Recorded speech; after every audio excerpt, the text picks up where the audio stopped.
Hey everybody, I'm Nico. And I'm TK.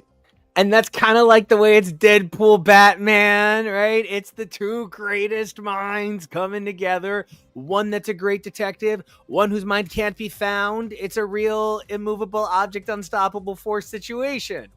Yeah, we have some qualities. I don't know how many of them are Deadpool and Batman qualities, but we have some qualities.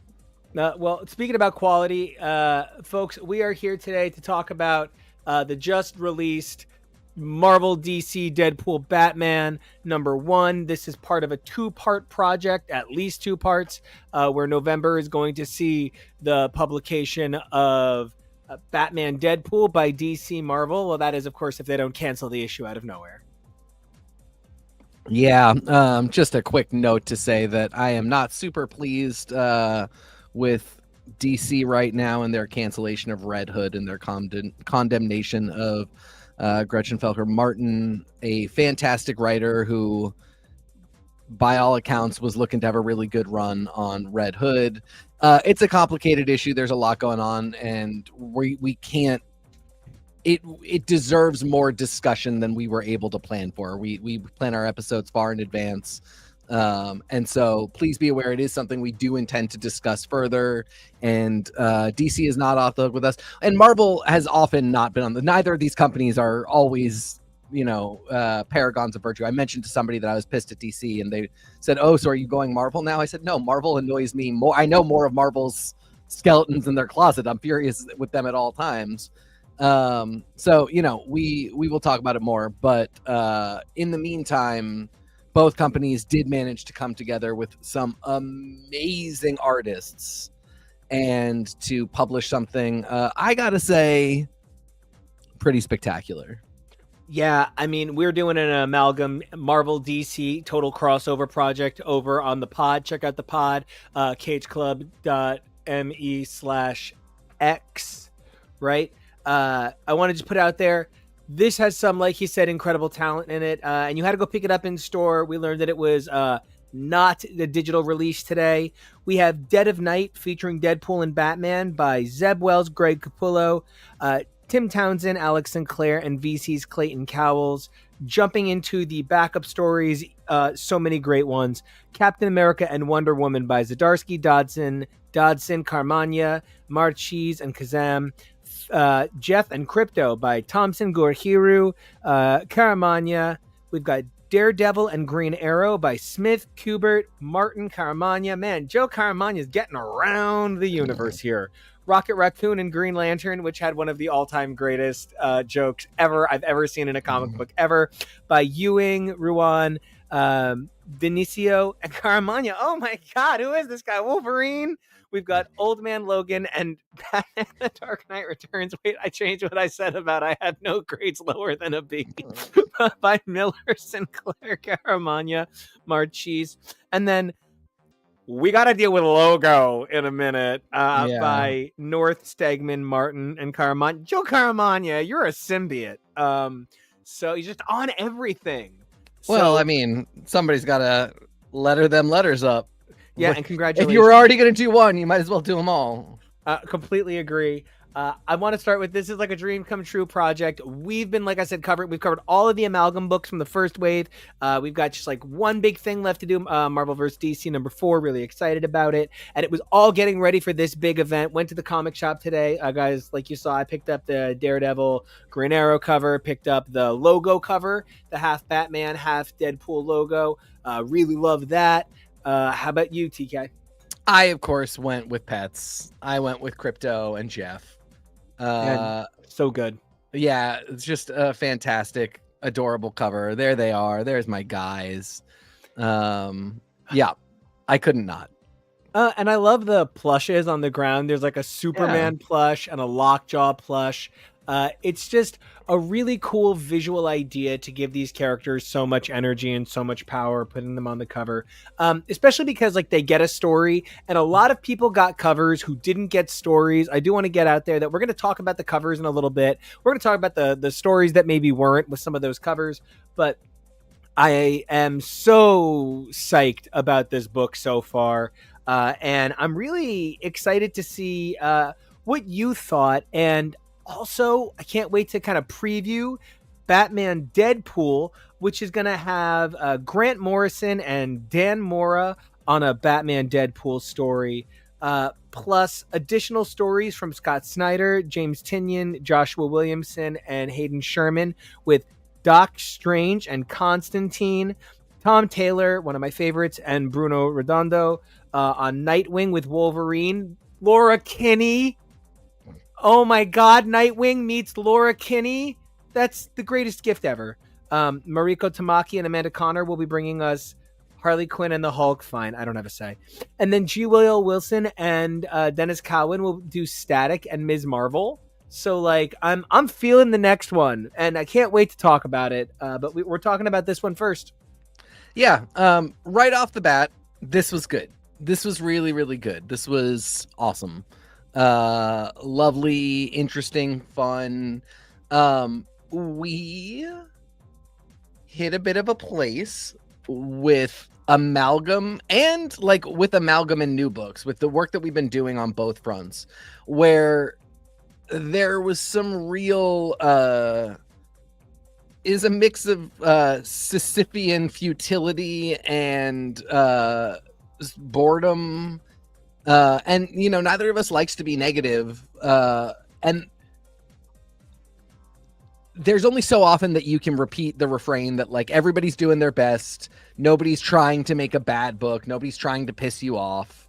And there's a lot to respect there, but also like if you are enmeshed in a fandom and a format and a media for 3 to 4 decades, it starts to get a little difficult to be wowed, and it starts to be very easy to be jaded. That's been happening a lot with New Books. And then as far as Amalgam goes,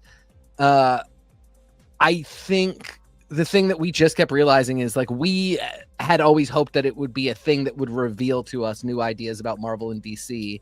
And while it possessed enough fuel to allow us to talk into some interesting conclusions, it was not giving them to us. We were putting in a lot, if not all of the work to get there. And the stories in the Amalgam books of the 90s really were not doing much. So I came into this with little to no hope.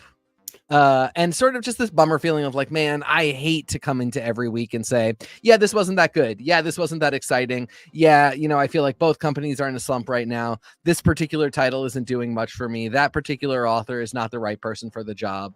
And I wasn't the most stoked I've ever been to do that, but I was prepared to. And then I picked up this lovely fat stack of stories, and it really just was right from the get-go really fantastic. Zeb Wells just came off an amazing Spider-Man run that... Hey, it was a so-so Spider-Man. Well, that's what I was about to... Yeah, exactly. Can we call it the so-so Spider-Man?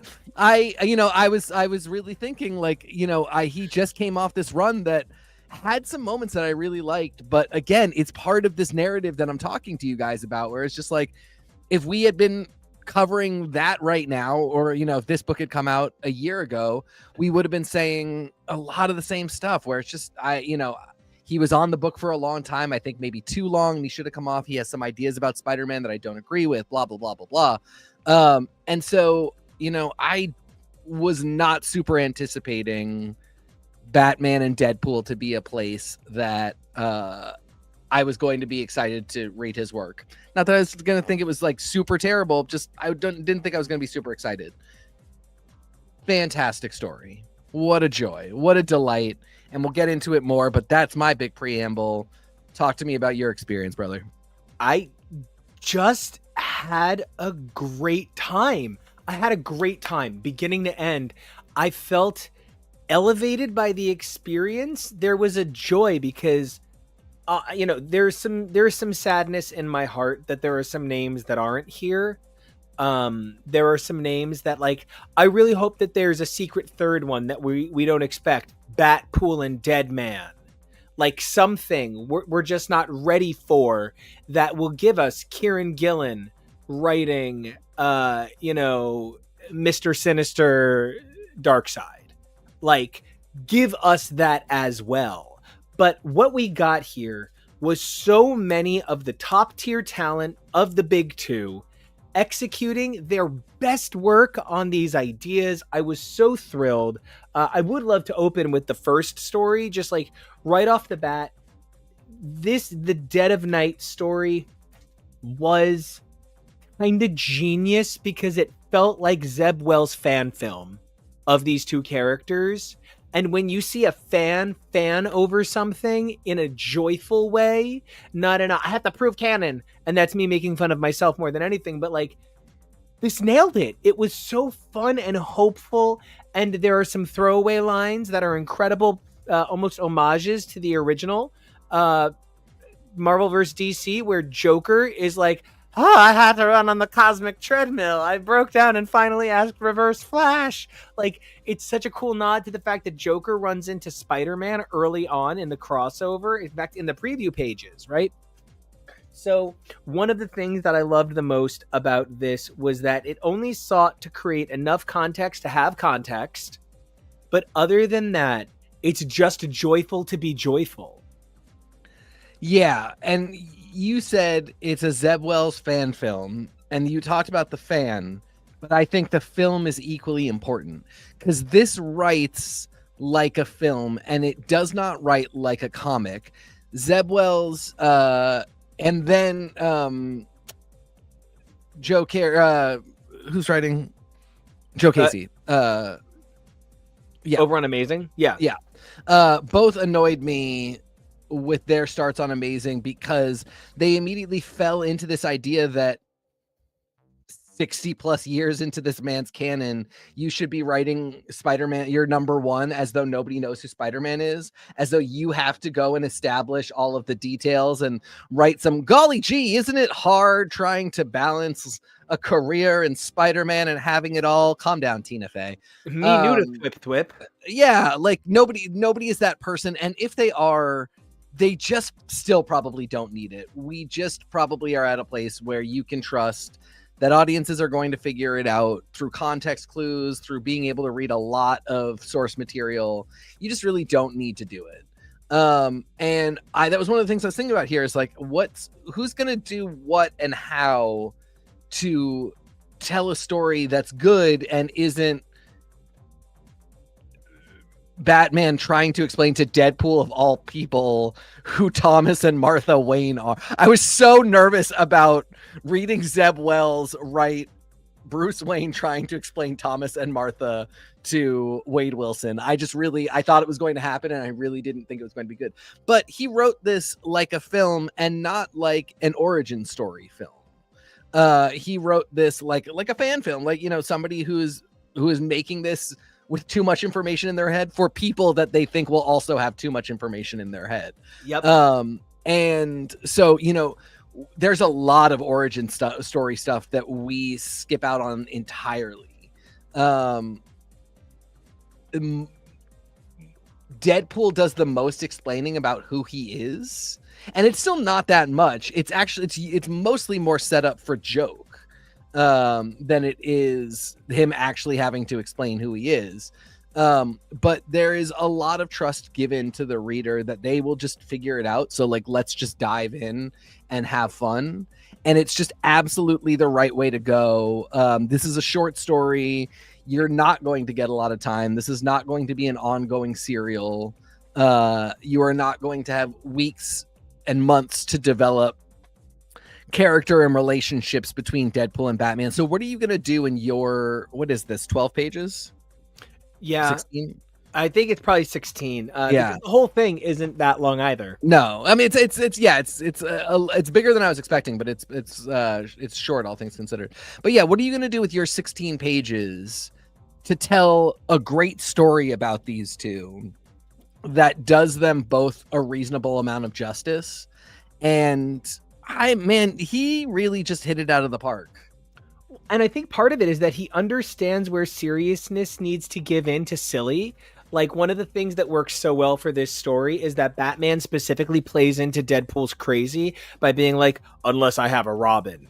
Like, the idea that he is being excited about the idea that he's communicating with Deadpool, right? Like he understands how to manipulate Deadpool. That's his whole thing, where he's like zero risk, right? Because the plot here is basically Deadpool is hunting Batman's basically on behalf of Joker, and Deadpool double crosses Batman, but Batman plays Deadpool and turns him against Joker. And in the end, they part as friends, Batman and Deadpool. And Deadpool is kind of like, he, I'm going to stay in Gotham and we'll see what happens in the Grant Morrison special. And no, by all means. No. And so I love that it has the seriousness of a story where Batman is facing the Joker where necessary, but it really is things like Batman literally says, I work alone unless I have a Robin. And like they trade barbs kind of sort of about Alfred. And like it's silly where it needs to be, and the person who's giving into the silly is Batman, which shows a deftness of Zeb Wells working with these ideas. There's this razor thin line with Deadpool in a book where the other character is no longer yes-anding, and so it just becomes, this happens so much in like any interaction that Deadpool, it happens a ton with Wolverine. Wolverine's a really great example. I hate when Deadpool and Wolverine are on screen together. I hate that there's a book called Deadpool and Wolverine and Deadpool's and Wolverines, because Logan just has no sense of levity or even like his own sense of humor that can beat up Wade's sense of humor. And Wolverine at least can be laughing about his own stuff, even if he doesn't think Wade's stuff is funny. So it's constantly, Wade makes a joke, and like if it's a good writer, the joke's actually funny. And then Wolverine goes, no, it's not funny. This is a serious matter. And then it's like, well, I thought the reader was laughing. Like, can we not, like these, you're all in spandex. Like, can we not be laughing here too? This is an absurd world we're living in. Can we not laugh as well? And then it doesn't happen. And then it's like, we got to go face apocalypse. And it's just, and then, you know, I get annoyed because now Deadpool seems kind of childish, and the mix is often not quite right. Batman does not make a ton of jokes, but he no-ands into Wade's jokes, or he straight mans in such a way that there's just a lot of like, oh my God, you are insufferable. And he doesn't tell him to stop. He just reacts in a way that it enhances the humor. Yeah. And the other thing I will say is Alyssa Wong, still my top tier Deadpool writer for the humor aspect of things, took us so far away from Chimichanga's Deadpool, which is exactly where we need to be. I think all the Chimichanga boys grew up and went two ways. They either became incel type people or they became Zeb Wells's. And Zeb Wells writes a type of Deadpool humor that I like dumb, stupid humor. I still think Anchorman is one of the funniest movies ever. I liked Old School, all of those movies. I also love Lamp. I do think it's really funny. I unironically think that is a funny movie. So there's a type of stupid humor that I really like. And I'm not immune to it at all. And Zeb Wells writes like one of the good guys of those types of humor. One of the funnier jokes to me in this was the response to Unless I Have a Robin, and Wade is just like, I assume you have heard every single joke anybody can make about running around with a young athletic boy at your side. And that's the joke. He doesn't say anything else about it.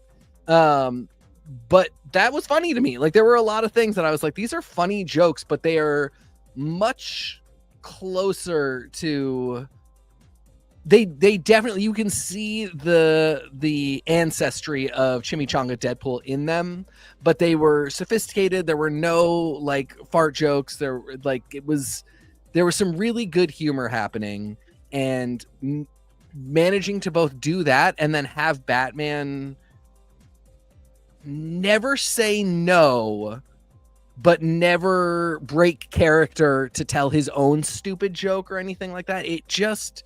it worked on so many levels. I was just so impressed. So, I'm going to say I give this an A, on an SABCD scale. Yeah. A really good A, strong A, really couldn't be prouder. If they made an animated film of this, I'd barely change anything. I would just expand where necessary. Yep, that's exactly right. I think if I had to pick one moment where I'm like, man, that was the moment that really got me, I think it was just sort of the honest way there was character action right away. You kind of understand that while we love Deadpool's character set outside of X-Force isn't the most famous. So like really the Deadpool cultural understanding doesn't really involve his character set that much. So it involves Deadpool. So instead we got Batman's character set. And that worked. It was almost like Deadpool understood Batman because Deadpool was first created in 1990 and had years of Batman to rely on. Big fan. I give it an A. How about you, dude? Was there like a moment where you were like, that's my moment? That Robin moment was a highlight for me because I think, sometimes being the person that says like, well, of course the joke is there. And the funniest thing to do is just to acknowledge it and move on. That just really told me that we had something good going here. This was just really a fantastic book overall. Definitely an A for me.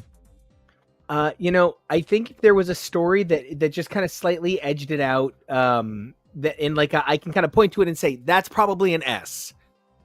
Oh my gosh, did I have a reaction to the gun and the sword? Yeah, I thought.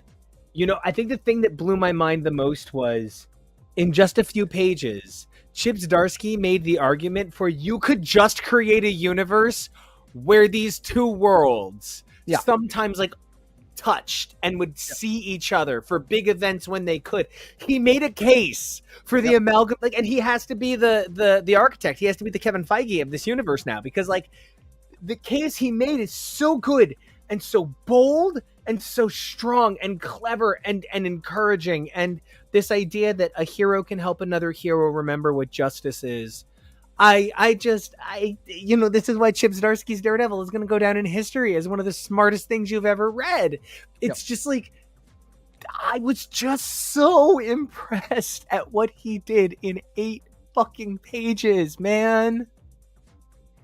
Yeah, I mean, it's iconographic, and like that's what Chip Zdarsky does. He really distills things to iconography, to their most solid, platonic ideal. He really gets characters, and then he shows you here like he gets what happens when you put characters together.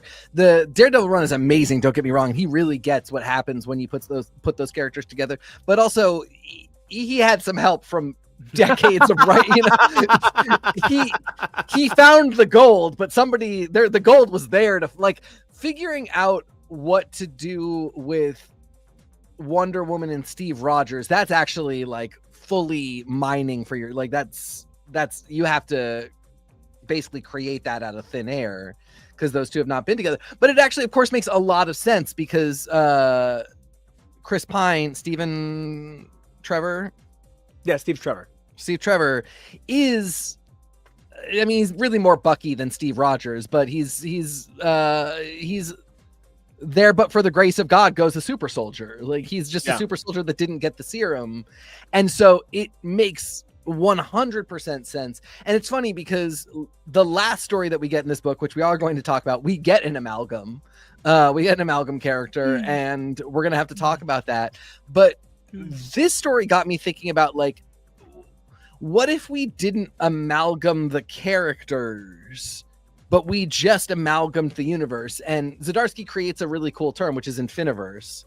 It's not that cool. It kind of does not roll off the tongue, but it's all we got. But because it's Infinite Crisis and Infinity Wars, it's perfect. Yeah, it does. Yeah. It does work in a certain way. It just doesn't roll off the tongue super well. No. But he gives us something new, and it's not, what if we smashed Wonder Woman and Steve Rogers together until they fused into one person? It's, what if we took their canons and fused those together what would that look like? And his thing is not like, well, let me tell you about how rather than her meeting Steve Trevor in the Land of Men, she met Steve Rogers. No, it's actually like, let me tell you what it would mean if she could take this to not just, if she could take her particular brand of belief in the Warriors Code, not just to a warrior of America, but to the flagship icon of American superhero-dom. And what would she say to that man? When would she need to say it? Why would he need to hear it? Where would they be? He asks all the right questions about amalgamating properties, not literally just melting the characters together. And what he creates is half the page length of the Deadpool story, if not more. But yeah, is like so important. I mean, I think it's one of the great treasures of comics. Maybe it's just so incredibly important and beautiful. And I think Terry Dodson does fantastic on the art, because they then do go and sort of amalgamate a little bit characters, not even so much the characters themselves as just like the teams and the situations, because they have a mixed team of like a couple Avengers members and a couple of Justice League members all together. And Dodson just does a great job with it. He has an iconic style. Oh yeah. So it's, it's sort of perfect to pair with somebody who's doing really iconic storytelling. But it's also, it's kind of a house style. It's very recognizable if you've been doing comics in the last 20 years. Now is not the time to be experimental. Now is really the time to show somebody who we all recognize and love. And I thought every choice made here was the right one. I completely agree. I had such a good time with it. I thought it was really excellent, and there was a value, there was an emotional power, right? That final image is so incredible. I almost wish it had been a splash page, and I could see that entire team becoming a major thing for me, right? Mm-hmm. The idea that the lasso and the shield work together to create an image, it really had value. It really had a lot of powerful imagery for me that drove this home. It made it work, because I'm going to be honest, the next story only doesn't get an S from me because it actually had nothing. There was no content, and when you only get so many pages in this, I need a lot of content. What made it amazing is Kelly Thompson, Gurihiru. But so I'm going to give, like I said, the previous story an S. And I know you said S too. You want to talk catch? I don't. This is an A for me. It gets us into a longer conversation about what are we doing with this entire publishing thing. Like we get very few pages, and we're not getting another one of these till November, and we're not talking about another one after that. So this isn't a consistent line. So we're talking about 100 pages this year of these two books, and it's giving as many people stories as we can, so we don't have a lot of time or space. And I can understand feeling it's a smidge wasted on this. Wasted's kind of the wrong word. It's just, this is close to enough said story. There is a smidge of dialogue in this, but I think it's just one word balloon, really, and one message on an arrow. But this is just a really sweet, gorgeous game of catch between two of our favorite super pets.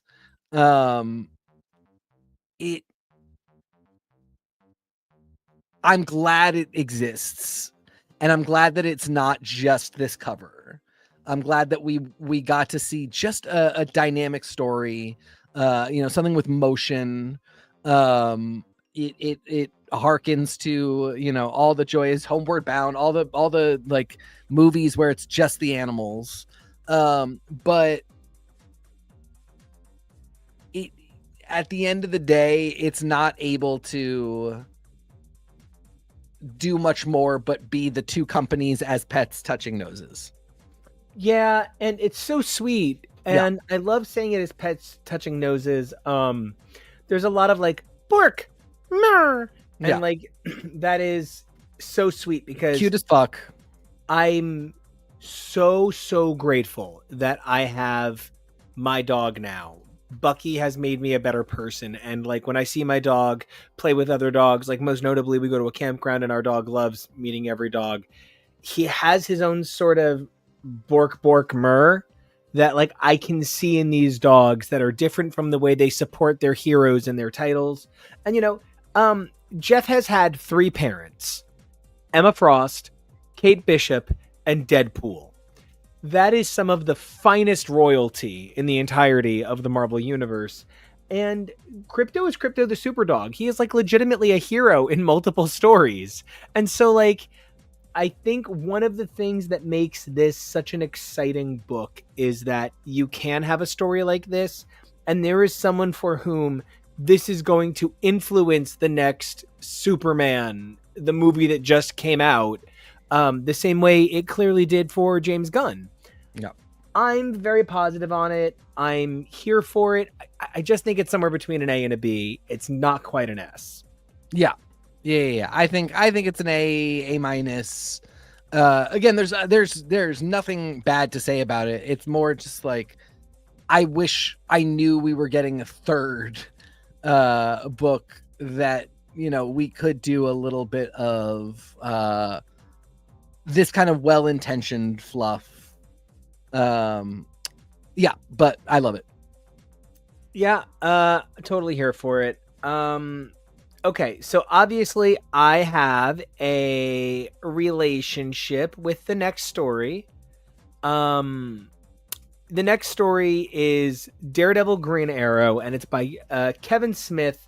In the first place, you're talking about one of the only people to have a significant impact on both characters, but then to team it up with an art team of Adam Kubert and Frank Martin, along with Joe Caramagna, you're talking people who have worked on every character in both universes, right?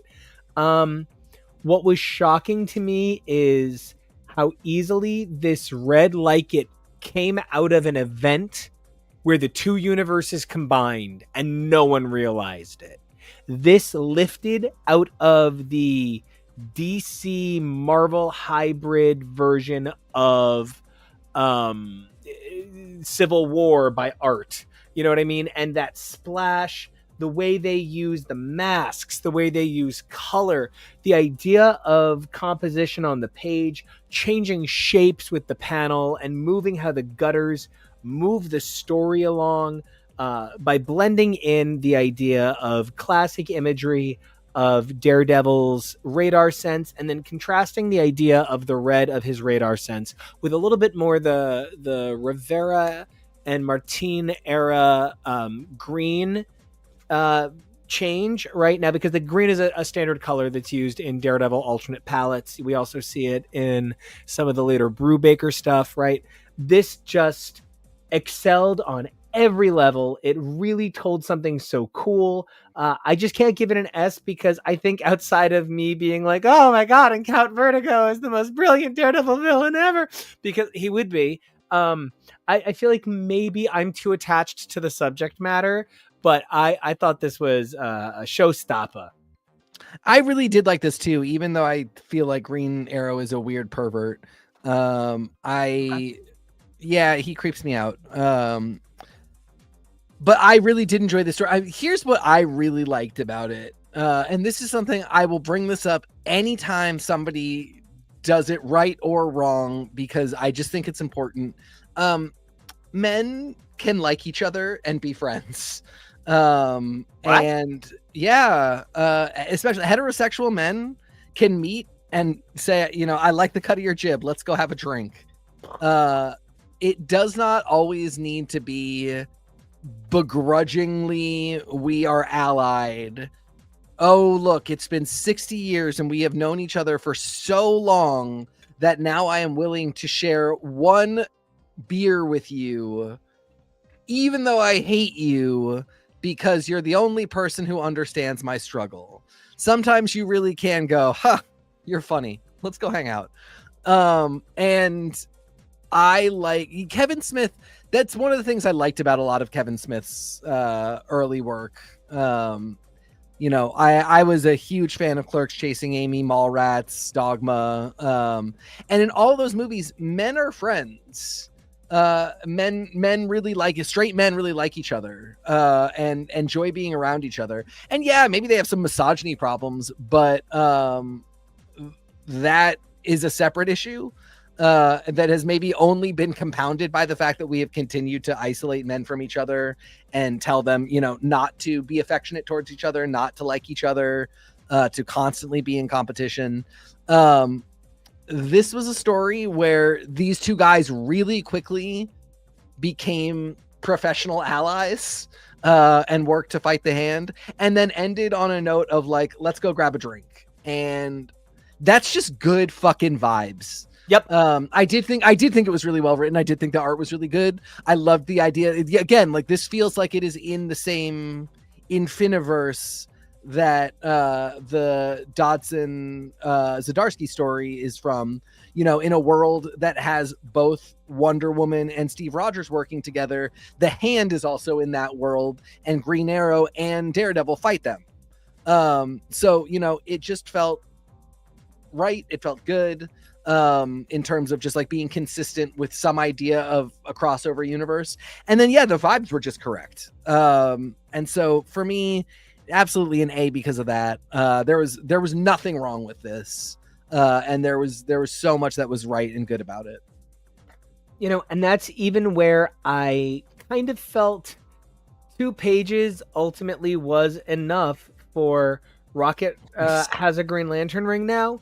I think it is exactly enough time for this story, and to end with, oh geez, did you think giving a guy with cosmic hand jewelry problems, did you see what? I love Infinity Gauntlet Parallax more than I can describe, especially because the point isn't that Rocket led to it. The point is Hal can't be trusted, and like that's it. That's good story. And I thought that the art was brilliant. I thought that the writing was really smart. It's an A or a B, just because it can't be more than that with just 2 pages for me. Sorry. Yeah, I was shocked that the Jeff Krypto story got as many pages as it did, and this one got as few as it did. Not even like that was a bad decision. Just I was surprised. I also Ewing brings humor to a lot of his stories. I'm thinking Cable Reloaded. I'm thinking Defenders Beyond, but Cable Reloaded and Defenders Beyond are really fucking heavy. I mean, Defenders Reloaded is a Bible of how the cosmology of the Marvel Universe works. It is insanely intense. There's not one fucking wisecracker joke in Resurrection of Magneto. Ewing goes very hard and very heavy, and he absolutely can be funny and does put humor into stories. But I have not read a Ewing story that isn't hugely heavy in years. And so for him to just do a 2-page gag story, I'm not mad at it at all. I was sort of just like, I had to like look way back and sort of take the entire thing in all at once and just try and figure out if I was missing anything, because I sort of figured he would find some backdoor way to actually tell us what the like cosmological mechanics are behind how this book is being published and like how these two universes are crossing over. I really thought that he would be doing a lot of like, you know, a fucking Beyonder punched an Anti-Monitor, and you know, all of a sudden there was having a Kabbalistic tea. Yeah, exactly. And instead we just get like Rocket Raccoon being a little fucking scoundrel with a Green Lantern ring, and then a joke about Hal that like is so huge if it were real that it just like it's so incredibly unreal because it can't possibly just have happened. Anyway, great story. Yeah, like a B plus of a very joyous variety. Yeah, and that's even the thing. It's not that it's not a fun story. It's not that it's not a great story. It's that it's a story that is subject to the fact that it's a 2-page gag story. One of the things that I am the most proud of in Kid Riot ever, the comic series we all work on, is that there's a 2-page story that's just one of the guys wanting to do one of the other guys. That's it. He's just super horny for his buddy. They're dating. That's what they do. And like it's 2 pages, but if you ask me what is like the best story in Kid Riot, it's not that 2-page story. But loving. Okay. Okay. Showdown by Frank Miller between Old Man Logan and The Dark Knight. Okay, here's oh my gosh. Okay. I want to say that until I was like 20 until I was like 20 something years old, Frank Miller and Garth Ennis were like my heroes, and you reevaluate things as you get older, right? Also, that Daredevil run is also iconic, and when I said, Chip Zdarsky did an incredible Daredevil run, but he didn't come up with those character interactions out of nowhere. Like he had decades of source material. Frank Miller is kind of the birth of that source material. That explains it. I mean, there are problems with his writing even then. But like, it's not bad. It's not even the problems with it are not unforgivable, and they don't devalue it. And B, like, it is so important for every single fan and writer of Daredevil going forth. That's just unquestionable.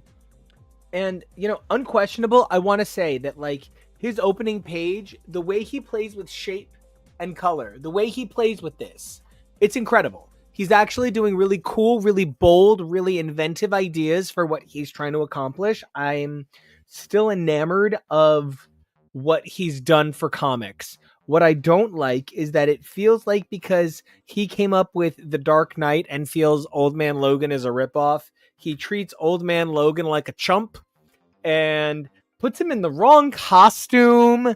And like, I believe there is great value to this work in some regard. I think this story, as executed on the page in 3 pages across 9 panels, I think this 9 panels of storytelling falls somewhere around a C+. It looks aged, and it isn't as becoming as I would like for this story. Yeah, I mean, I think you're right. C+. The art is a little bit inscrutable to me. It's they have such thank you. That's very kind. Thank you. That's what I got. Like, it just I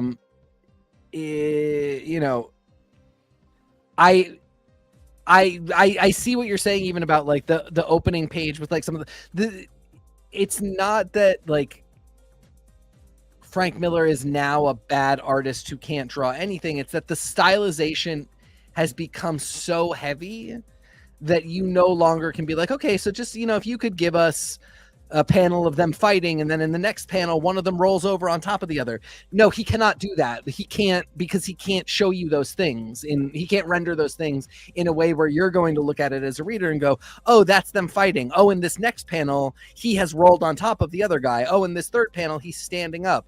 The way Frank Miller draws now, it's just too abstract and absurd for those types of clear, like, to follow a comic script and then render it.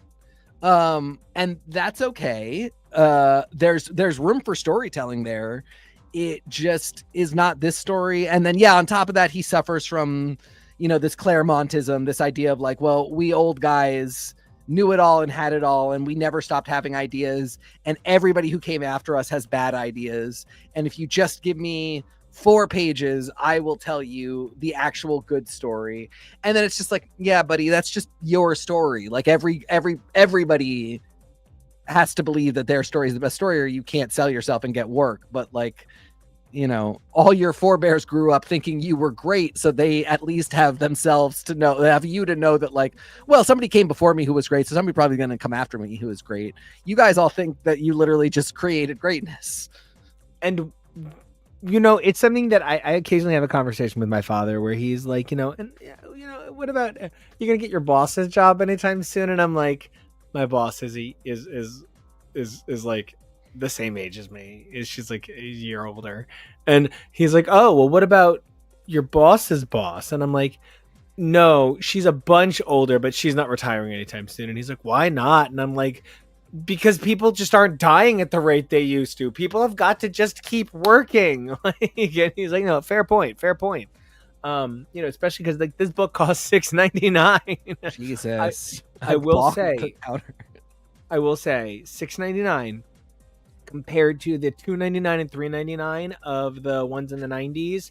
Actually, compared to Marvel versus DC and all of Amalgam combined, this is actually way better value. Just straight up. I was shocked at the price when they told it to me at the counter at the store today, but I didn't, you know, I just didn't realize.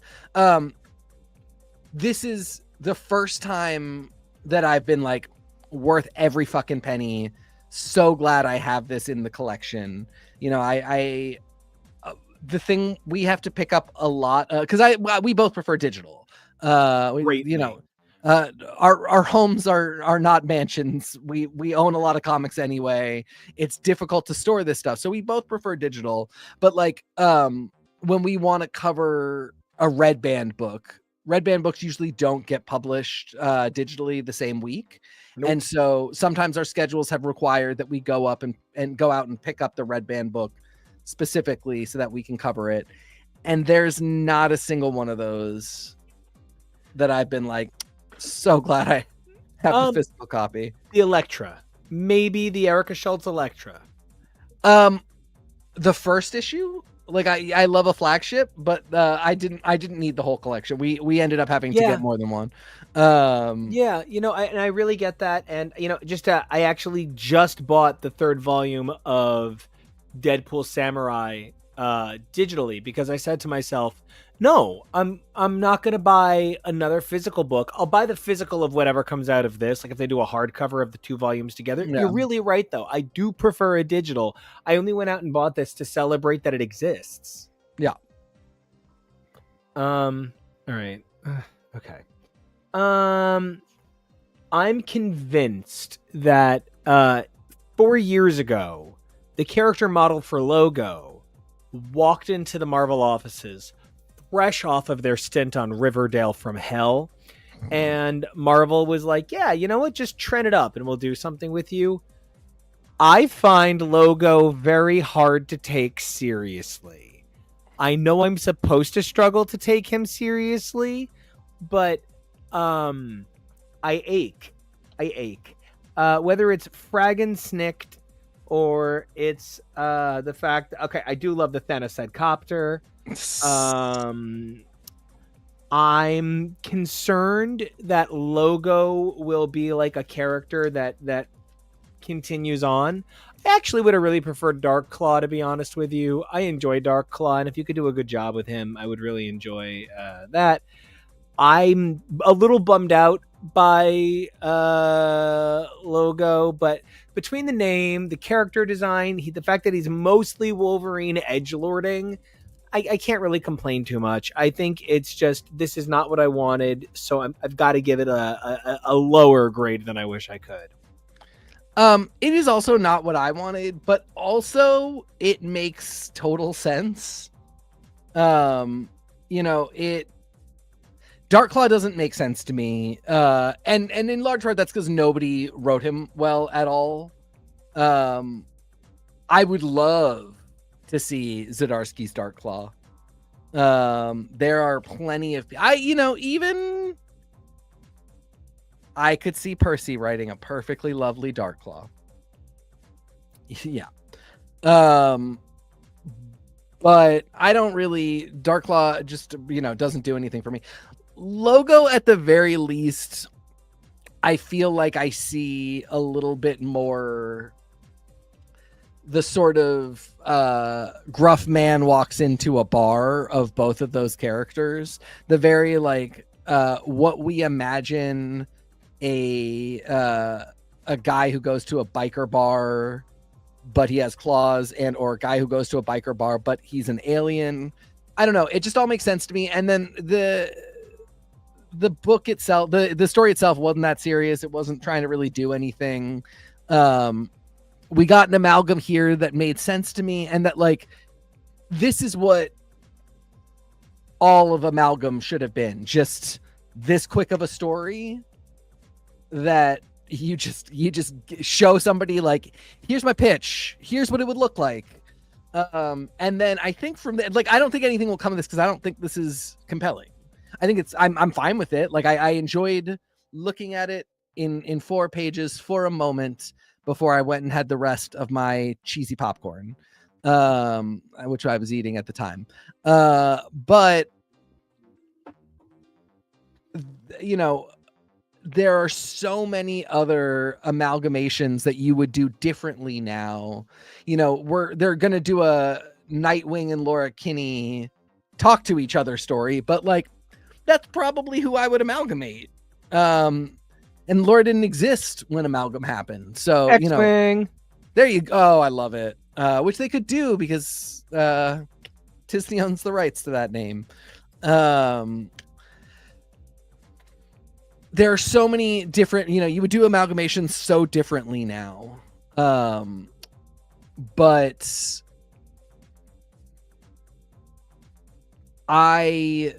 you know, so but I would kind of love to see them all just be 4-page stories. Well, I'm with you on that. Honestly, like I said, I think probably I give this a B. I think I give the idea a D just because I don't want it. But Ryan North did a true North strong kind of job. Thanks, Brooklyn, and I think it's real shiny and cool. So big fan, and I give it a B. Really. Thoughts before we grade covers?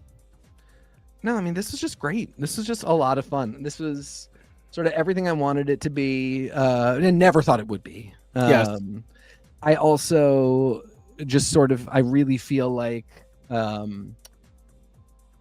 my sort of pitch for redoing amalgam like that, like just give me 4-pagers. You could do dozens of 4-page stories if you wanted to redo amalgam. And I think writers are better now.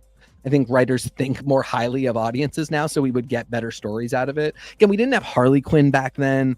There's so many cool characters that we didn't have.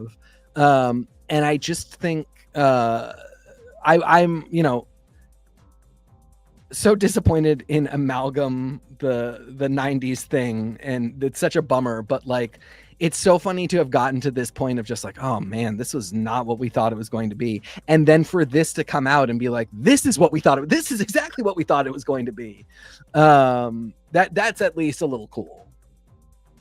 That's, I think, the best thing you can ask for from one of these, right? Like, it actually had some teeth. I feel like it's really funny because there are some things from decades ago that are finally getting their due. I know I can't stop bringing it up, but like, I got to see 9 Inch Nails in the last couple of weeks, and man, it is as good as the reviews say. It's hard to even believe it. Caitlin Olsen has been being cool on TV. High Potential is perhaps one of my favorite TV shows I've ever watched, and so much of it is on the strength of her performance. The fact that we have the return of President Major Crimes herself in the upcoming Vision Quest series. Like, this is a cool time for people from a couple of years ago finally getting their due. And this is sort of a cool time for Marvel vs. DC and Amalgam to finally get its due. And I'm really excited for the future it brings. Yeah. All right. Speaking of the future it brings, it's time to talk about where all of the money went this week. We are going to take a look at the Deadpool Batman covers for the first half, right? So the first one is Deadpool Batman by Marvel DC. The second one is Batman Deadpool by DC Marvel. And that's September and November. It's a 2-part thing. It's really exciting. I love that Grant Morrison, as always, was like, "Can I go second so I can take what you did and deconstruct it?" That's such a God. What a super royal. I can't. So, all right, let's start ranking these covers. We're gonna look at all of them, every single one of them, and tell you what we think. I'm here for it. Yeah. The link is in the chat. Kevo, you are more than welcome to play along because this is talking covers. Covers are covers. You can just say aesthetically whether you like it or not. So please feel free to play along, pop in, do your thing. And that goes to all of you playing along at home. Let us know what you think. Write in, make Marvel mine, and distinguish competition or whatever. Right? So let's start with the standard cover. I'm going to be honest. Now, this sounds maybe a little crazy, but I did not love the standard cover for number 1. I am very keen on Greg Capullo, Tim Townsend, and Tim Sinclair. But frankly, I did not like the standard cover as much as I wish I did. So I'm going to give this one a B because it didn't do much for me. Yeah, I think B. That's not a bad grade. Like, it wasn't the most exciting thing ever. But yeah, I mean, B is fine. I think it's a B. Kevo, whether you're playing along or you're just watching, I'm going to keep a lookout, but I'm going to jump over to the Art Germ cover.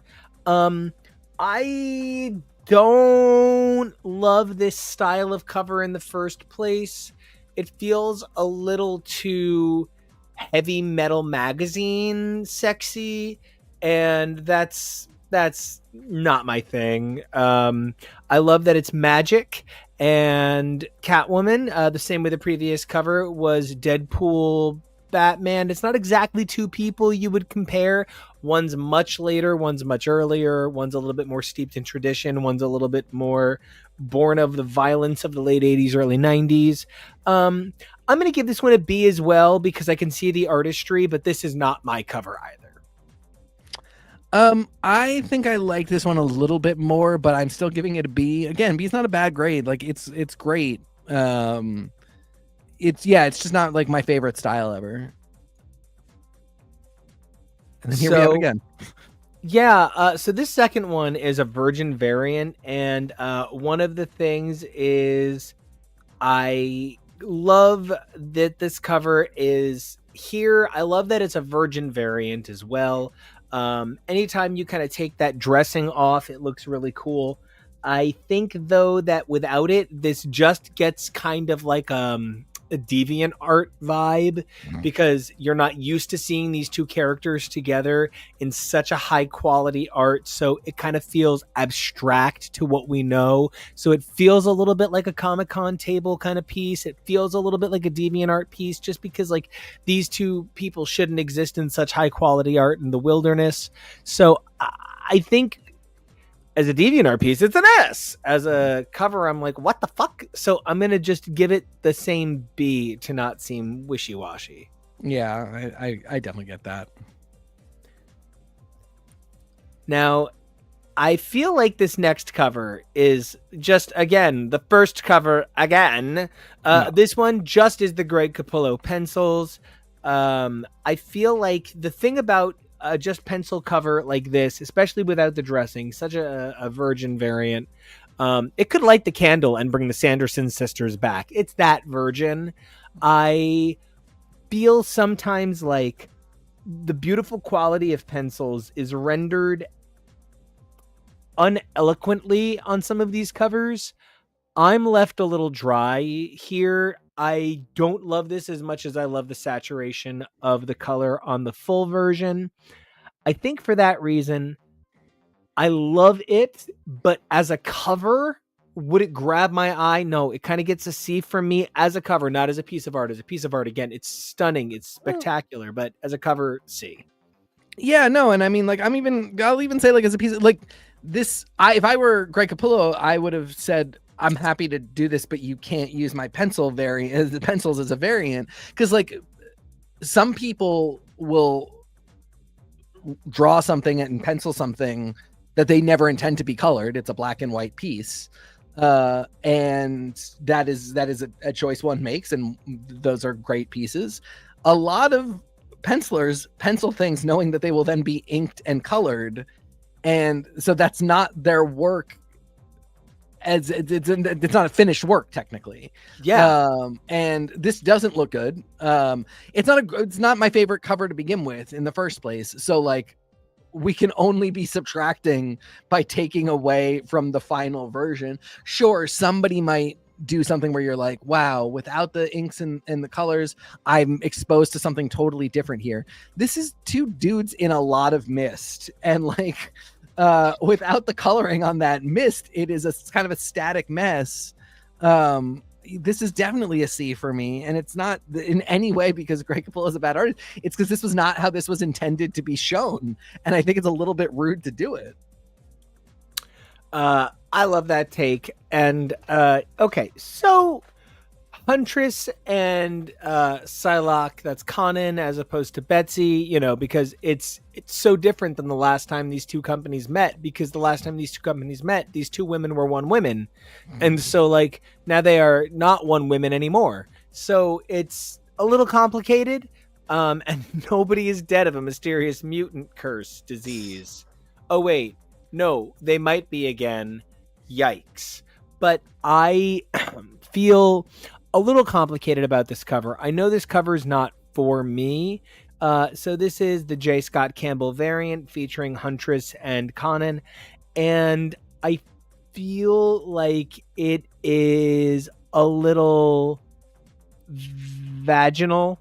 And so like it's not what I wanted for either one of these women. And I know that there is still beauty in them expressing their power with their bodies so scantily clad. And I know these are their costumes, but highlighting what I feel like might be the weaknesses of their costumes in the modern age is not necessarily a cover moment for me. Yeah. This is weird. Conan is in that insane position that like is not physically possible for a woman's body to do. This is a C just because like I'm sick of booby titty butt art by men. Oh my god, but I hope she's in this next season of Drag Race. I truly, booby titty butt art is such an incredible queen with so much talent. I just don't know if she's right for the cover of Marvel DC crossover comic. Yeah, this is just, I mean, like we can do better than this, can't we? With her 12-inch waist. I don't know that I'm going to recover from how well you paid off that setup ever in my life. So I also gave it a C. I do have to give the Deadpool Batman Capullo wraparound variant an S. This is so beautiful. I think the only image I thought was better in the book is the splash page of Daredevil and the double Green splash Arrow. page. Oh yeah, that thing was just full turnaround. Yeah, I mean, I think this is literally one of the covers of the century. I think this is absolutely why you make this kind of art. This is exciting. The color composition is varied, yet it exists within a quality of hue. There is hints in the background about the story. Then there are Easter eggs that kind of pull together the entire idea of what we're doing, whether it's the dark claws in Batman's hand, or it's the Joker image in the background foreshadowing where the story will go. I am so enamored of what was done on this cover. I just think it is an S. I totally hear you. It's not quite an S for me. I think it's really, really good. It's absolutely an A. I just like it didn't blow me away to the same degree that it did for you, but there's absolutely nothing I don't like about it. Yeah, and I mean, I think that's even part of what they were going for with these covers a little bit more than Amalgam, you know, in referencing what you were saying about Amalgam earlier. Who was it for? It was for those creators in a lot of ways. They did their best, but they really did their own thing. this was made with what fans would vibe with in mind. We want those pinup shots more than anything. It maybe can't be the standard cover, but then it can be a variant cover and a poster, and that's exciting. Speaking of exciting, I love this cover. The Chichetto variant of Daredevil and Green Arrow is so good, and one of the things that I love so much about it that gets my S is it is one of the masters of Daredevil, and yet it is still so saturated for Green Arrow without looking Christmas. You have a red guy and a green guy against a blue sky, and at no point did anybody start singing the first Noel. And so I'm feeling really good about this cover. It's why it's the one I picked up. Yeah, it was my second choice to pick up. It is getting my first S of the night, and it's so funny. I was so ready and excited to make a Christmas comment. Because yeah, I mean that is the danger of red and green, and it's like, you know, it's when you don't even think about it that it's really impressive. It's not when it's just like, oh, you know, why would you put red and green together? It's so great. No, it looks good, even though it's Christmas. It looks good. No, this wasn't even that. It was so like, don't forget these two colors can exist, and it doesn't have to have any other connotation but like what's happening in the page. Anyway, yeah, it's an S. It's gorgeous. And it's exciting visually. It's got that sort of dynamism. Yeah. All right. I think so this next one is the Deadpool Infinity homage by Russell Dauterman, who is, of course, you know, like the master of queer art at Marvel at this point. You know, I think about the mastery he showed with his Thor covers, both Thor and Thor. Here he showcases a deftness of character study by understanding who can go together visually without surrendering them to their story points. You know, we sort of see like Rocket shares a panel with Green Arrow, while it seems like Daredevil in his own panel and Green Lantern in his own panel do their own thing. I feel like there is so much character study in this. There is so much value study in this. The problem is I don't like the original image that much. Now, I don't mean to be like a Starlin, you know, nightmarist or something. I don't want the whole internet to stone me.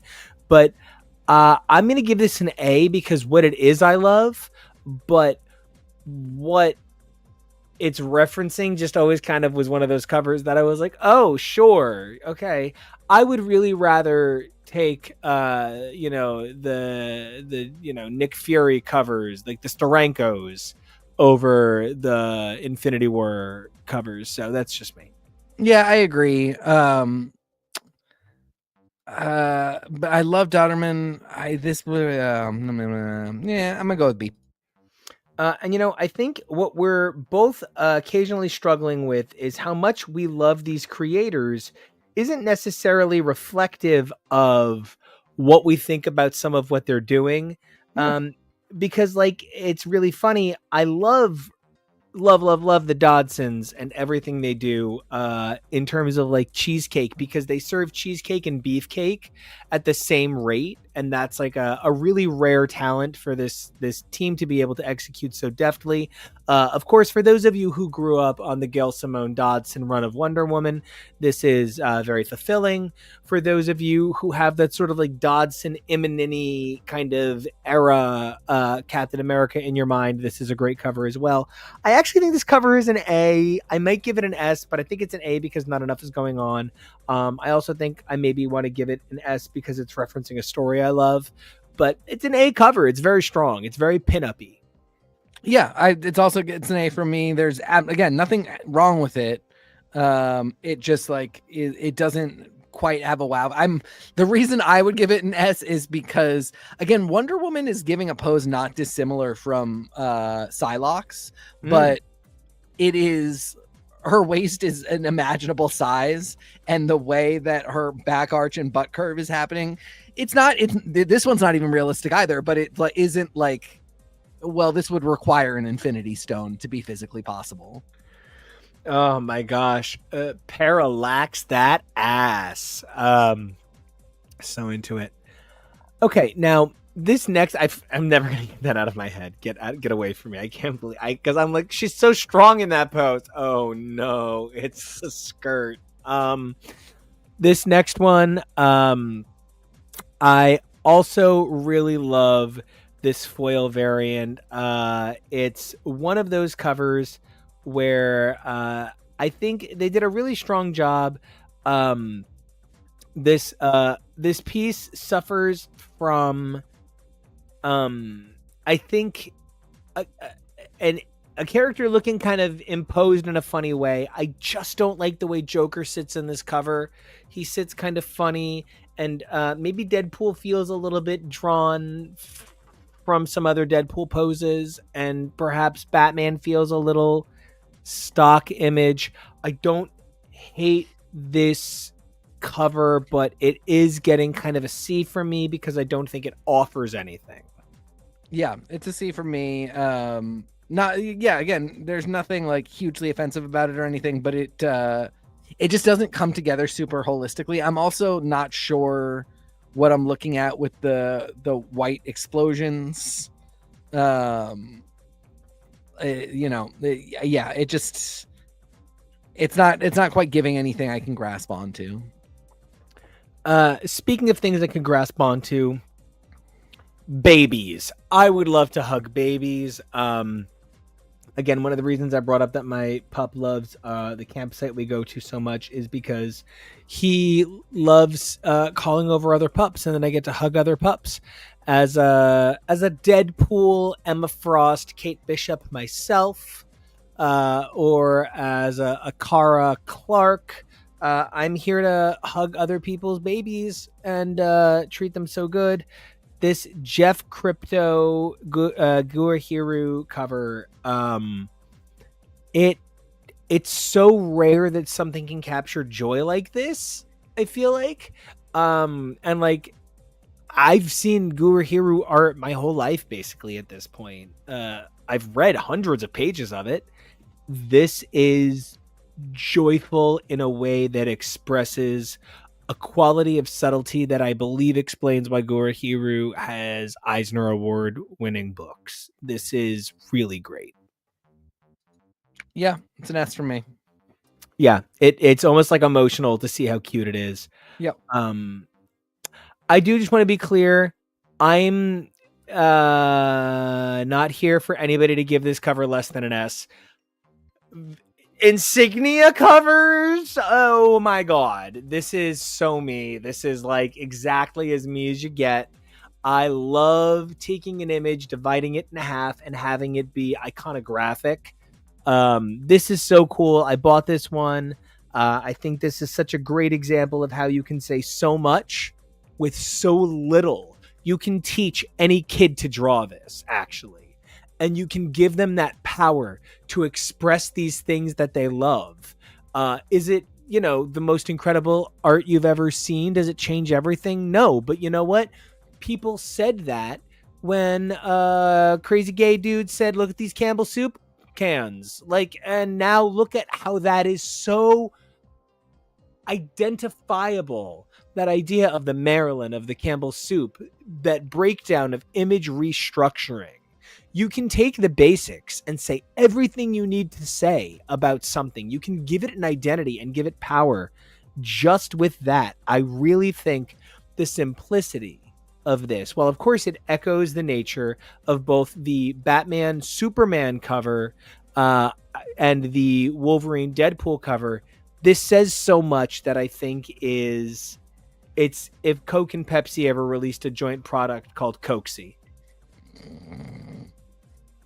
Kevo, be my Cokesy. Visual proof. Page from Kid Riot issue 9, where we did split screens of several villains and other characters that had been met so far in Kid Riot. Just wanted to throw up, yes, that is something that there is published proof in your professional work that you do enjoy.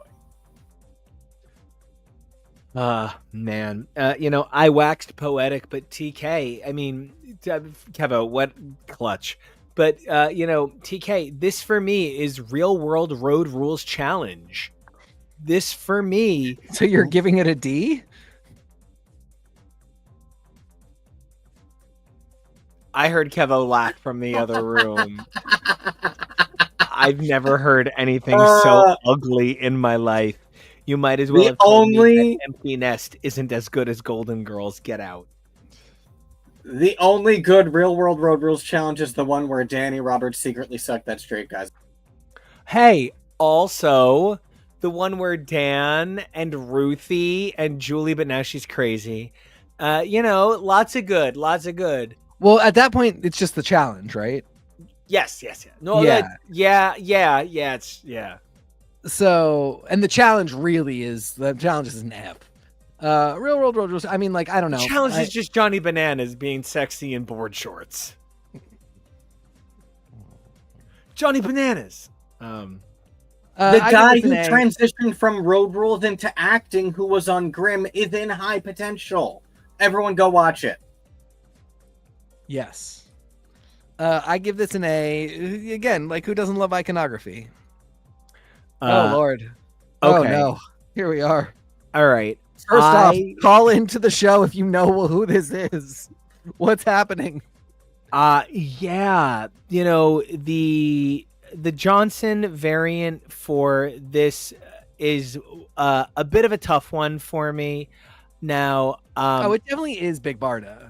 So it's Barda and Thing. I think it's gotta be. And it's Daniel Warren Johnson, and it's such a great cover in terms of what it's trying to express. But I feel like I can't visually make out what's happening on the panel, and that's just tough. Please see my positive review of the Beta Ray Bill series he did. A big fan, but I can't parse the art strongly enough here to support this cover. It's getting a C. Yeah, I mean, I feel the same way. It just, every once in a while you have a little Floppiana, and that's what she is. So Pepe Larraz, who is so talented and so cool, drew this Rogue Poison Ivy cover, and I feel like the cross section of these two characters is white gay, but like otherwise, I don't get it. And maybe like one's got the red, and I guess Rogue could arguably have access. Yeah, Rogue could arguably have access to the red, and then Poison Ivy would have access to the green. I guess maybe that's the story we're telling with this. I don't like the cover. I love the way it looks, but I don't like the cover. So I'm going to give this one a B because the art is good and it's for someone. I actually know the guy it's for. Hey, Steven, what's up? But like this,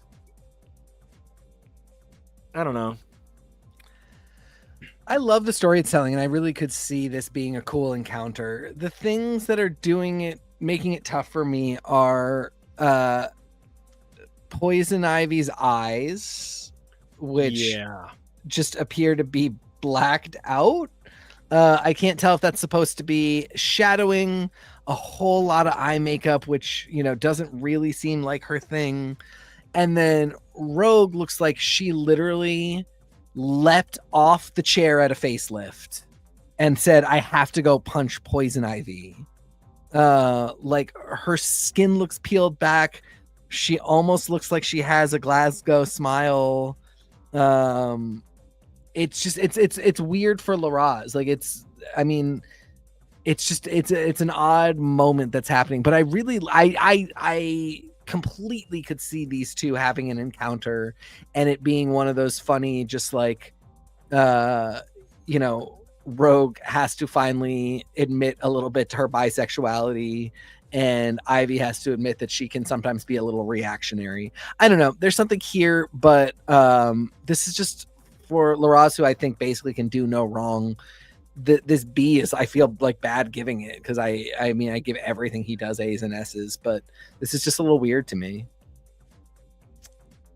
I'm going to use my problematic card for the night right now. And I'm just going to give the Steve McNiven cover an S, and I'm just not going to have a conversation about it. It's so violent. The bulges are out of control. The muscles are out of control. It's so chaotic. It's aggressive in a way that is so unnecessary. It does not indicate anything about the motion or action that they are engaging in. There is nothing that is substantive about this image. It is just pure, like Azzarello, Risso, testosterone. You can smell their balls from outside the locker room. I think this is fucking spectacular, and I won't hear it. It's so good. I don't hate it. I don't love it, but I definitely don't hate it. I think it's really funny that they could possibly be lying on the ground. Wolverine could be jumping over behind Batman, who is standing on one leg and kicking the other leg out. But they also just could be rolling around on the ground. I don't know. Who knows? Who knows what's happening here? It's a very Danes DiCaprio moment. Yeah. But this is a really solid beat. I mean, there's nothing bad about it. There's just nothing that I'm like, yes, forever. I hear that you are, but it's not for me like that. No, and I really get that. Totally. I feel terrible because number one, this is the Midtown Comics exclusive. And as a Midtown Comics boy, like all my MC2 stuff from childhood is from Midtown Comics. Nice.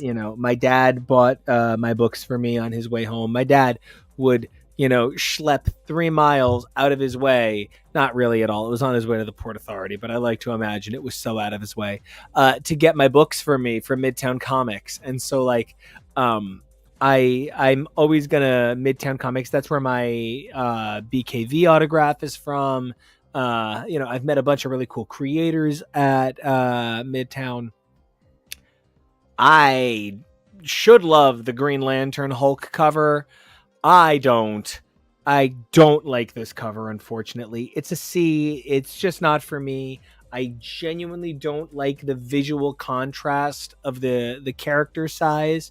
I don't like the depth of yellow in the color value. I think there's something a little bit misplaced about where Hal sits in the cover in relation to how big Hulk is. In terms of a page symmetry and a visual balance, I feel like it's just askew in a way that is not for me. But Kevo, graphic artist, please tell me something that you feel so that I know if I'm right or should have backtracked. Well, and the thing to say first and foremost is it's not ugly. It's not bad art. It's not badly drawn. Yeah. It's none of that. It looks like a folder you would get for your social studies papers at Staples for back to school.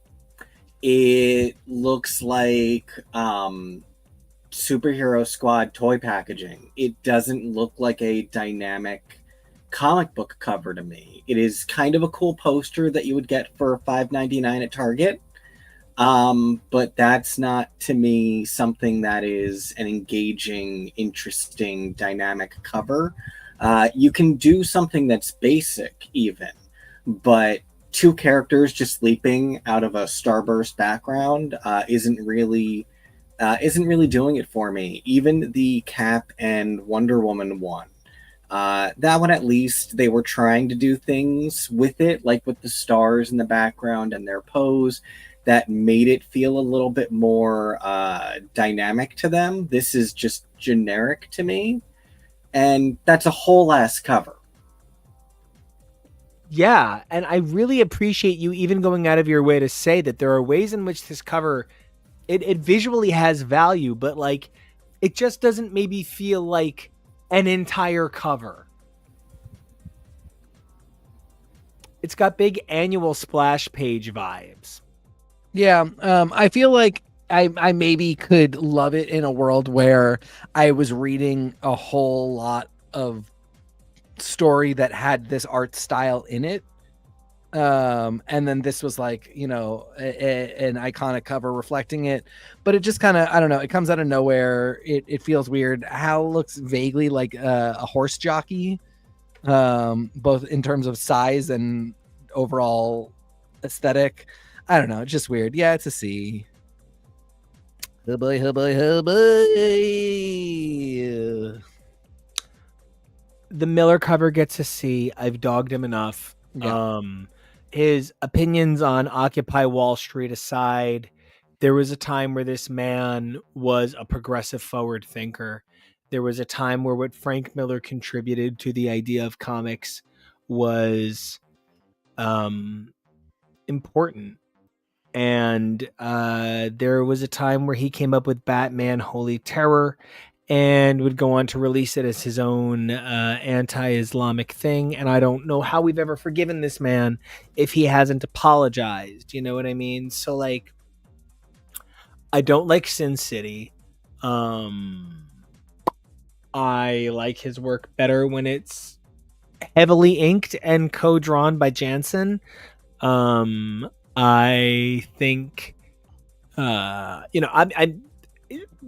like half of my personality is secretly based on how much I love the Teenage Mutant Ninja Turtles, which is like extensively based on Daredevil and Ronin. And so like it's all Miller. And so like I feel like Sean Colvin once said a legend isn't a legend until it ends, and Frank Miller lived more than twice as long as Kurt Cobain, and that's why this cover looks like this, and there's no Nirvana soundtrack to a Disney movie. Hey, Trent Reznor. Yeah, it's a C, and I don't want to talk about it anymore. Yep, that's this Peach Momoko cover, though. Yes.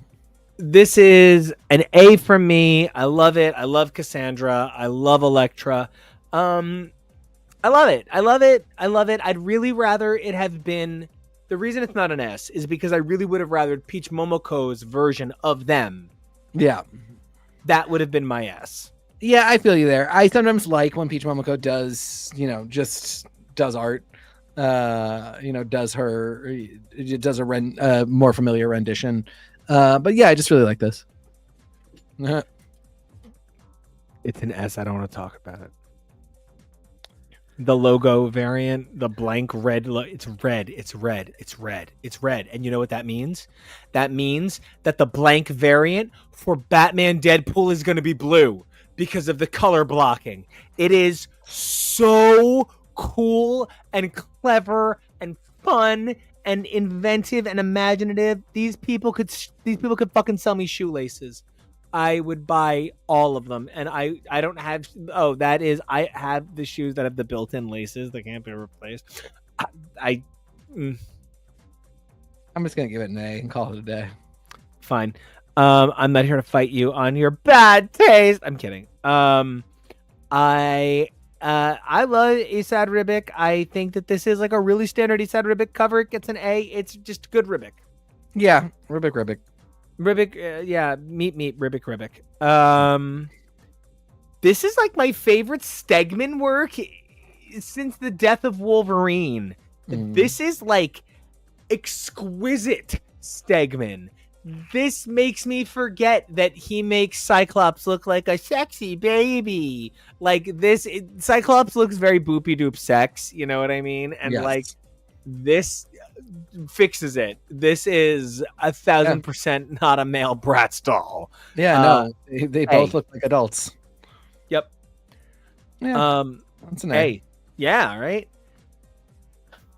Scotty Young, I just wish this wasn't so far into your career. It's an A, but because like maybe it should be a B. It's just it's a B for me. It's not bad. It's just like it's so expected, and I just wish there was something a smidge unique about it. Like if you just said to me, hey, Scotty Young is going to be doing one of the variants, sit in your mind and tell me exactly what it looks like, I would say this. Yeah, I feel like that's even part of my problem with it. It's just kind of Scotty Young common. Yeah. So I love that we have a ton of votes in this already. We're seeing some great scores. Ultimately, there's no average vote of a D. There are some average votes of C, but we've got a lot of great S tier votes, like the Krypto and Jeff cover, the wraparound by Capullo, the Daredevil and Green Arrow, the logo variant, and the Peach Momoko is absolutely averaging an S, which is so great because it means that it's not all about what one person thinks. So I'm so glad to see that cover way up there. Those of you who are listening along on the podcast, you guys have got to go over and check us out on YouTube at X is for Show, where you guys can find this video, catch the tier maker, and play along with the game. Let us know what you guys think and see all of these cool variant covers that we've been talking about all episode long. Heck yeah. I am so proud of what we accomplished today. We have spent so much time building up toward this. We've got one more special amalgam episode. For those of you who have been listening since the beginning, you know that we are absolutely here to amalgam, but we are so excited to finish that out, move into Return to Amalgam, and as we wrap up Return to Amalgam, it will be time for Batman Deadpool. And so the magic keeps running. Man, I really hope there's a reverse logo for Batman Deadpool. I will lose my mind. But I genuinely can't remember the last time a project wound up being this rewarding. Seriously, like the last time something had this kind of payoff where it didn't feel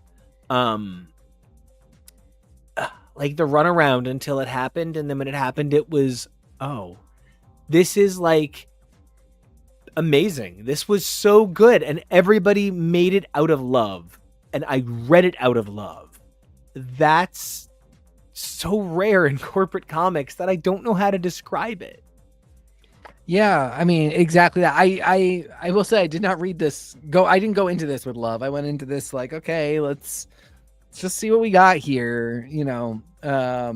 But it was so infused with that, you know, the true heart of a comics fan and comics lovers, and I had a blast with it. I had so much fun. It was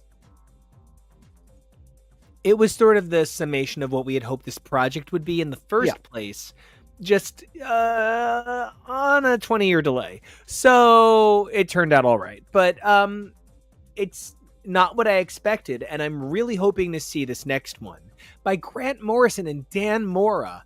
That is the team that brought us Klaus. And, you know, Dan Mora, we've been covering him all year on the Mark Waid Justice League material. Grant Morrison, of course, responsible for the... I guess, like, you really do need to say that New X-Men is the same thing as Giant Size through the 138 recap after Jean's dead. And, like, it is that influential on what came after it. And like, so you're talking about two creators who define the spectral ends of what we do on this show. The affluence with which this book dealt with these characters was incredible. And I can only imagine that, knowing that we're going into some of our favorite creators, my favorite Nightwing writer, my favorite Laura Kinney writer, my favorite X-Men writer, my favorite Justice League artist, knowing that we're going in for such an incredible group of talent, it really does feel like a traveling Wilburys or a Super Smash Bros of comics, if you will. Like that. I had been like cooking on it for a minute anyway. And so let's scramble some eggs. Favorite story, big takeaway, hit me. Favorite story, I'm going to give it to the Batman Deadpool story. It really just was a solid one all the way through. I do think the best one was Wonder Woman Steve Rogers, but my favorite was that one. And big takeaway, like everything we dreamed of is possible. It just, it takes the right time and place, and maybe it doesn't quite look like what we thought it would. Maybe this wouldn't work if it was a larger project, but I've got some hopes for the future now, and I'm just really excited to see some great creators doing some great creation. I feel mostly the same way. I think for me, it's just like kind of swapped. I think my favorite was the Batman Deadpool story because of what it represents. But I think on page, what I would say is the best was probably Wonder Woman Cap. I think that's actually what I guess. Like for me though, I'm gonna say that the one I gotta give the highlight to, like the one that edges it out, right? Because as much as Batman Deadpool proved what I felt like was the important thing, Wonder Woman Captain America gave me something I never dreamt of, which was, what if those two universes were like the Avengers and the Squadron Supreme? What if they were like the Justice League and the Justice Society and were able to interact for big moments throughout their histories? It was really a transformative moment for me that I appreciated. So, man, I had such a great time. Kevo, I love that you played along with us, and I would love to know where everybody can find you if they want to follow along. You can find me over on the socials at KEVO Really. That's KEVO REALLY. Put my little spotlight on there. I love that they're doing stuff like this. And I think if we're still making movies in the 2030s, we could expect to see maybe some film reciprocity between these two companies in the future. After James Gunn is finally exhausted and they unfreeze Kevin Feige cryogenically, I need something new.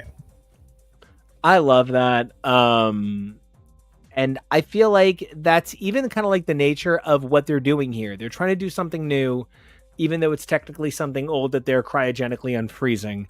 TK, speaking of something new that is secretly frozen because your heart was cold to this when we began, but you have a new warmth for it now. Where can everybody find you if they want to follow along with your excellence? You can find me at TK Accidental. And where can they find you, Nico? NICO Action, NICOACTION. You can check out the tracks in the background at NICO Action Music, NICOACTION. See if you can want to follow along with this show. You guys can check us out at X is for Show, X is for Comics, X is for Podcast, HTML, that's Husbands Talking More or Less. Now that you guys can do those things to like, comment, and subscribe, that would be amazing. But there's 3 things you guys can do for yourselves that would be really important to us. Number 1, please do us a favor and please stay safe. Crazy world out there, right? We don't want to see any of you get fired from DC. Or suspended from ABC while we were on air, of note. Number 2, we would like to make sure that you guys all continue to be brave, because even though it's scary out there, we want to see you guys continue to be amazing. But number 3, in order to be amazing, you guys got to evolve daily. Who you were yesterday, amazing. Who you are today, incredible. But who you are tomorrow, that's the real Batman Deadpool. So until we come back to Deadpool Batman, nope, said it backward, I will see ya.